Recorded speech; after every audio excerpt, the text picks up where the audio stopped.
Hello witches, welcome back to the channel. This is Hekterios. This is going to be our weekly tarot reading for the week of June 17th through June 23rd, 2018. So we're in the waxing moon phase right now, and so that energy is building up.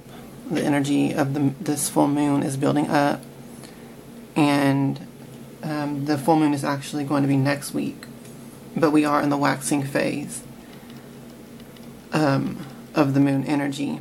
We're also in the waxing phase in the northern hemisphere of the sun's energy.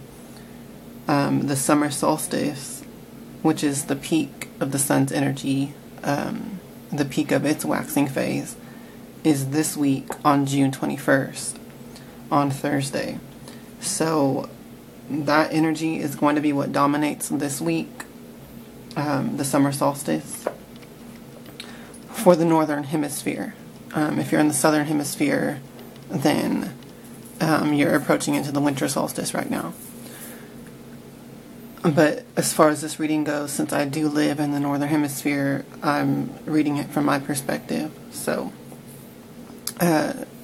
first of all, this energy, this year has gone by fast. This energy feels, well,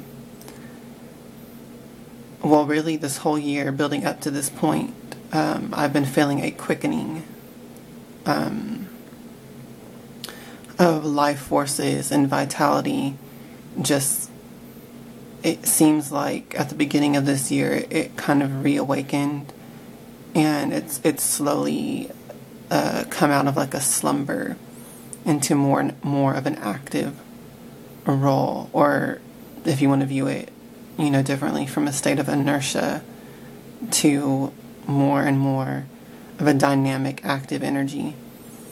So I've been feeling that building up all year, basically, and which that does tie in with Goddess Hecate's return from Hades to this earth realm.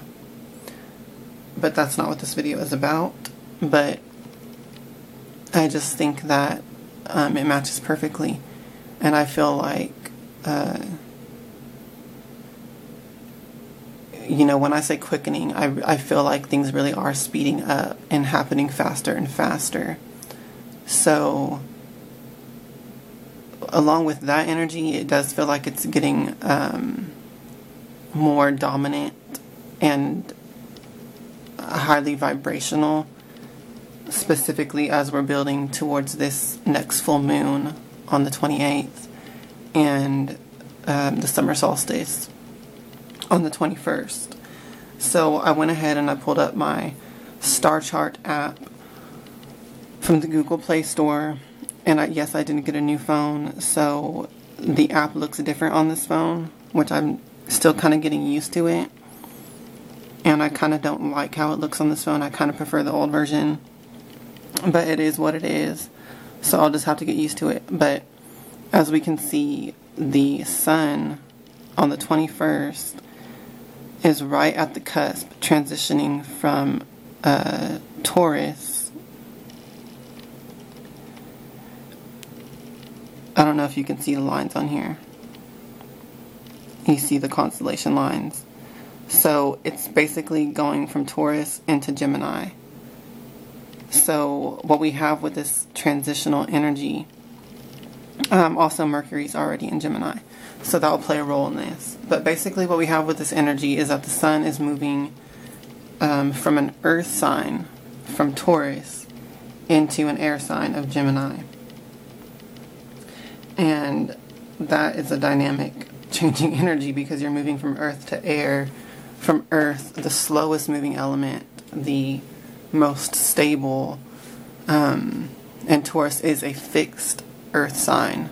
So it's the most dominant, the most powerful earth sign, the most stable, the one that takes the longest to manifest results. Earth accumulates slowly. It moves slowly in nature. It's the most dense element. So we're moving out from that energy.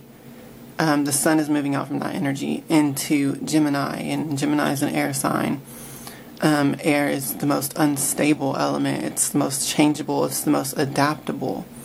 So I think that fits perfectly with this quickening energy that I'm feeling of things speeding up, things taking off the ground, so to speak. I feel like a lot of us will accomplish this month the beginning of new projects and new goals that we've been wanting to do for a long time. So that's a beautiful energy to be moving into. But let's go ahead and get into the cards. Let me adjust the camera for the cards. Okay. I love this crystal. It's a spirit quartz. Okay, the camera's not going to focus. Okay, there it goes. Kind of has like a purple tinge. You can't really tell because of the sunlight coming in. But I love the energy of this. I'm thinking about getting a lot more of these crystals and making some pendants and talismans to sell with it. That was just a side note. But okay.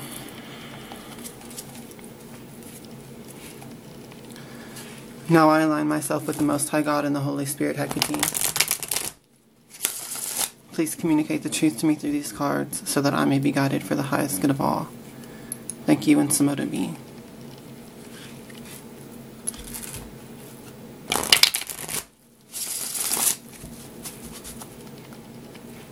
Let me do one more shuffle.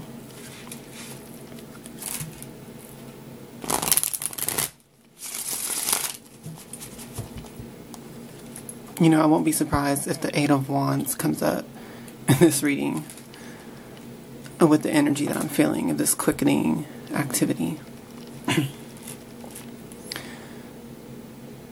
Please give us your divine guidance for this week and for the summer solstice so that we can use these energies for our highest good, greatest success and joy.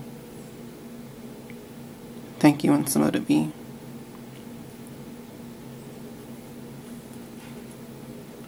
I just love that feeling whenever you're reading the cards. Whenever you're asking the question specifically, I can feel this energetic wave go through my whole body. It's a beautiful feeling.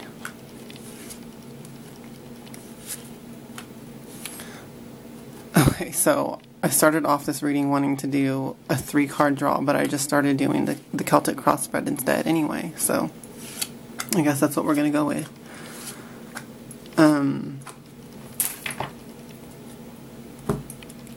I'll try to make it fast though, because it's a 20-minute time limit. The first card is the Queen of Swords. This is an energy of fierce, strong independence. This is an energy of not waiting on other people or outer situations to fall into place or to fall in line. This is an energy of basically taking the lead, taking the initial role in things, not needing or depending on anyone else or any outer situations to meet your needs. So this is a beautiful energy of really reclaiming your power in that aspect. The Queen of Swords has become like this because of a lot of disappointments and hardships from the past, kind of forcing her growth along to become, fiercely independent in this way. This is a very strong-willed energy. Now, this doesn't have to be a woman. It could be all of us at this particular point.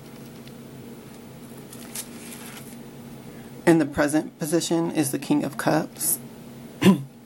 So with this energy, I feel like this card's kind of asking us, don't... Because with the Queen of Swords energy, you can become kind of cold in that regard of, not needing or depending on anyone else. You can end up becoming, the extreme of that energy, which is uncaring, cold and uncaring. in general. With the King of Cups energy coming up right here in the present, he's letting us know, don't lose touch with your emotions and with your compassionate self. Be able to go through intense situations and hardships on your own or within your personal life, but still be compassionate to others, still be understanding to others. This card is telling us to pay attention to our dreams and psychic insights that we are getting presently and going forward. These will help you to kind of understand others more deeply than maybe that they'll even communicate to you. So pay attention to that psychic energy. Being compassionate and emotionally open to others does open you to perceive psychic information from them. So there's a little tip for y'all in there. The crossing card is the Temperance card. This is very much an air sign energy. It's basically staying adaptable, staying changeable to situations as they come up and as they progress. A lot of times when we're at the beginning of an adventure or a goal, we think it's going to be one way, but things change along. As life just happens, things change.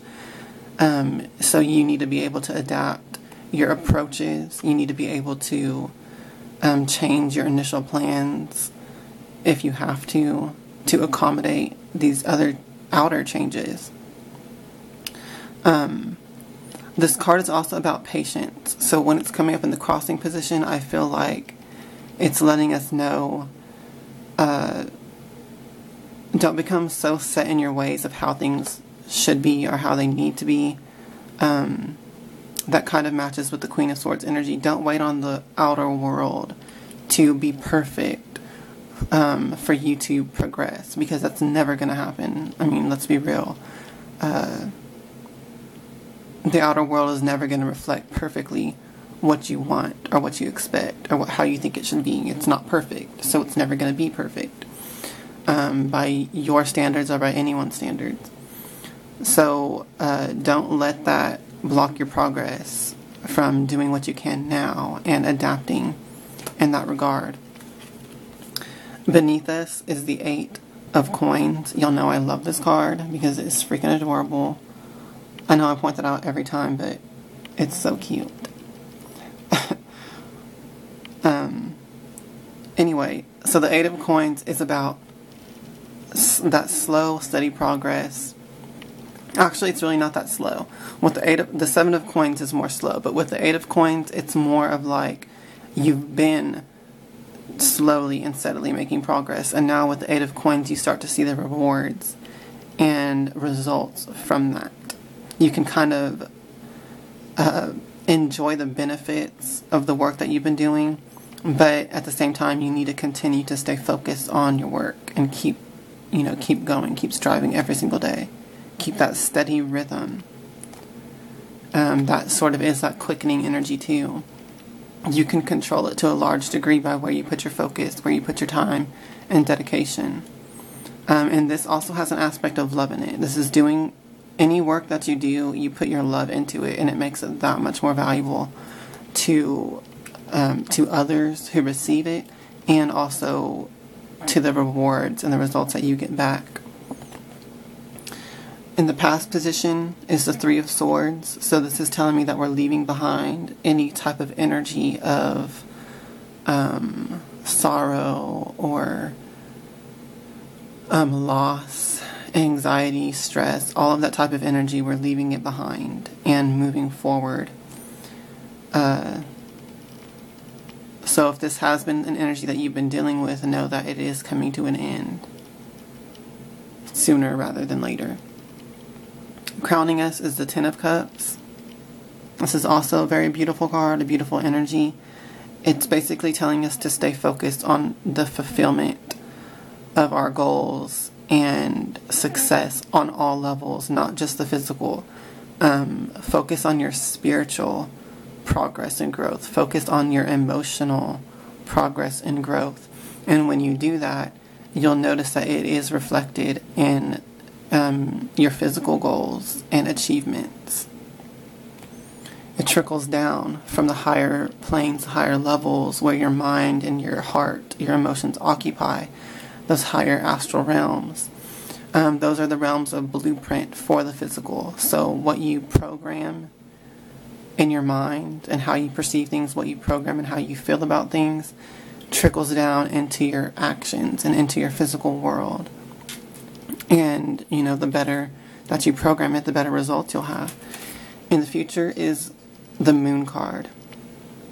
This is coming up to let us know that basically embrace the unknown, embrace the mystery, keep this temperate energy, keep being adaptable and changeable.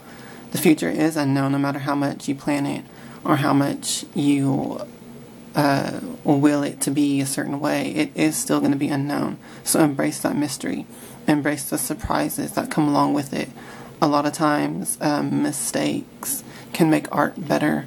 A lot of times, what you don't expect can contribute and add to your life. So don't fear the unknown. Embrace it. And walk that path with trusting your intuition and trust in the divine. As your persona is the Page of Cups. So this is telling us to embrace our craft, embrace our art, embrace our talents and skills.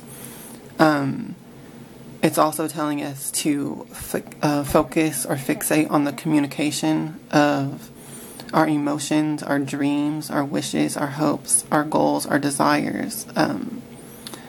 Focus on expressing that, not only just communicating with words, but expressing it in the work that you do, in your actions as well. This card also tells you to trust your dreams and intuitions right now, and psychic insights, just like the King of Cups did.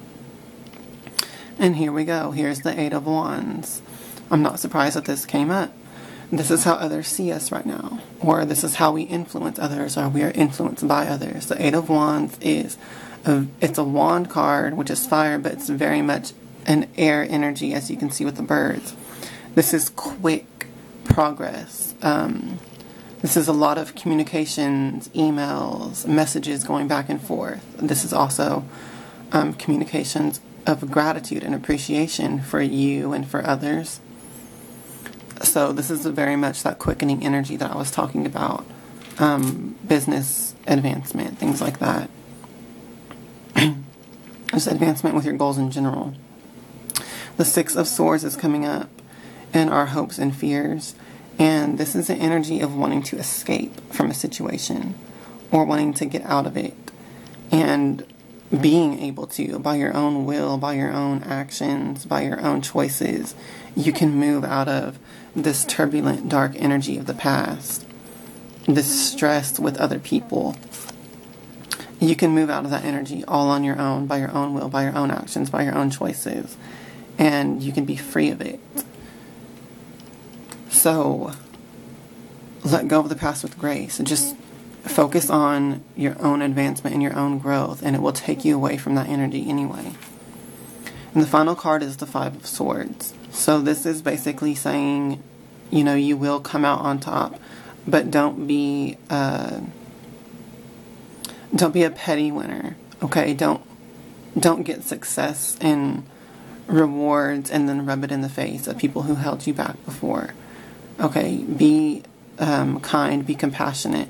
Even though we have to embrace this Queen of Swords energy, being fiercely independent, that doesn't mean that we have to lose compassion for others. That doesn't mean that we have to lose our sense of caring. So when you come out on top, don't, forget other people. Okay, share the rewards, share the abundance, share the success, and spread good energy whenever and wherever you can. That's the purpose of life. We're here for each other. Okay, so that's the reading for this week and for the summer solstice. I hope that you will use the messages for your highest good, greatest success and joy. Please give me a thumbs up and leave me a comment if this reading helped you. Please subscribe if you're not already. I look forward to more readings with you guys and more videos. I love you all. Hail to the witches, hail Hecate, and blessed be.